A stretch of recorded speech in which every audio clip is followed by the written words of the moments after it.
आज विपक्षी एकता की दूसरे दौर की मीटिंग बेंगलुरु में समाप्त हो चुकी है, लेकिन सवाल कई खड़े होते हैं। उस मीटिंग में क्या क्या हुआ हम आपको बताएंगे आगे, लेकिन फिलहाल अभी बताते हैं कि बीजेपी यानी कि एनडीए अब विपक्षी एकता है, इससे डर खा गई है, इससे खौफ खा गई है। मोदी जी डर चुके हैं और बिल्कुल वो डर साफ दिखाई दे रहा है। आपको याद होगा कि जब राज्यसभा में भरी संसद में प्रधानमंत्री नरेंद्र मोदी ने किस तरह से सीना चौड़ा करके कहा था कि ये एक अकेला शेर पूरे विपक्ष पर भारी है। तो तमाम सवालों के बीच अगर विपक्ष पर भारी थे, नरेंद्र मोदी पूरे विपक्ष पर भारी है और एक अकेला शेर काफी है, तो आज आखिर एनडीए को इकट्ठा जोड़ने की जरूरत क्यों पड़ रही है? आखिर मोदी को सभी दलों को साथ में लाने की जरूरत क्यों पड़ रही है? आखिर क्या कवायद हुई ऐसी जो एनडीए की मीटिंग, जब विपक्षी एकता की दूसरे दौर की मीटिंग हुई आज बेंगलुरु में,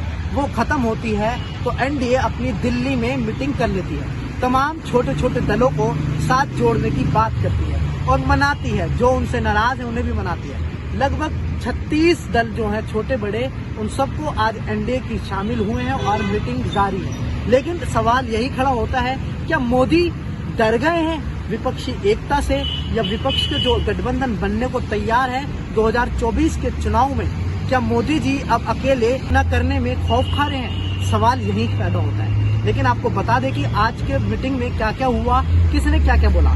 तो विपक्ष की एकता की बात करें तो विपक्षी एकता ने अपने गठबंधन का नया नाम सोच लिया है और नया नाम है इंडिया, यानी कि Indian national development inclusive alliance.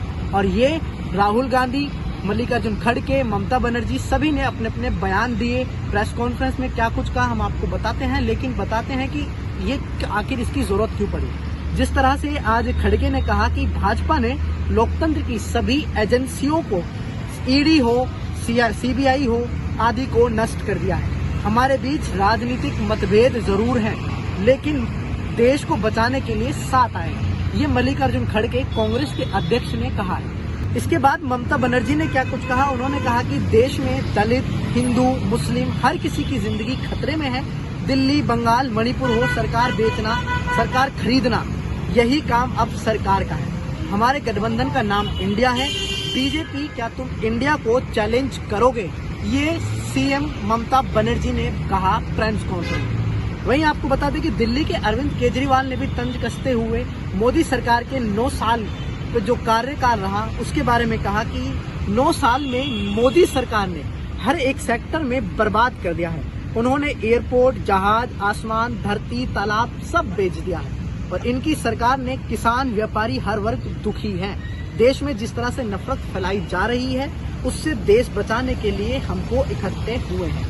वहीं आपको बता दें कि जिस तरह से सुबह कॉन्फ्रेंस के जरिए नरेंद्र मोदी जी आज विपक्ष की एकता पर लगातार आक्रमण कर रहे थे, हावी थे, वो बोल रहे थे कि ये पूरा भ्रष्टाचारियों का जमावड़ा हो रहा है। जितने भी भ्रष्टाचारी हैं वो सब जमावड़ा कर रहे हैं और अपने आप को बचा रहे हैं। देश के नाम की जगह अपने आप को बचाने की कोशिश कर रहे हैं। लेकिन हम सवाल वही खड़ा होता है कि नरेंद्र मोदी जी आपको तब नहीं दिखता है जब आप अजीत पवार को, जब 2 दिन पहले कहते हैं कि ये भ्रष्टाचारी हैं, उसी एनसीपी को आप अपने पाले में ले लेते हैं। आप हर एक भ्रष्टाचारी को अपनी पार्टी में मिला लेते हैं। तो इससे क्या जाहिर होता है? आप सिर्फ वोटों की राजनीति करते हैं, आप सिर्फ सत्ता की राजनीति करना चाह रहे हैं, या फिर देश को बरकरार लेते हैं। आपने हिंसा के बारे में बोला।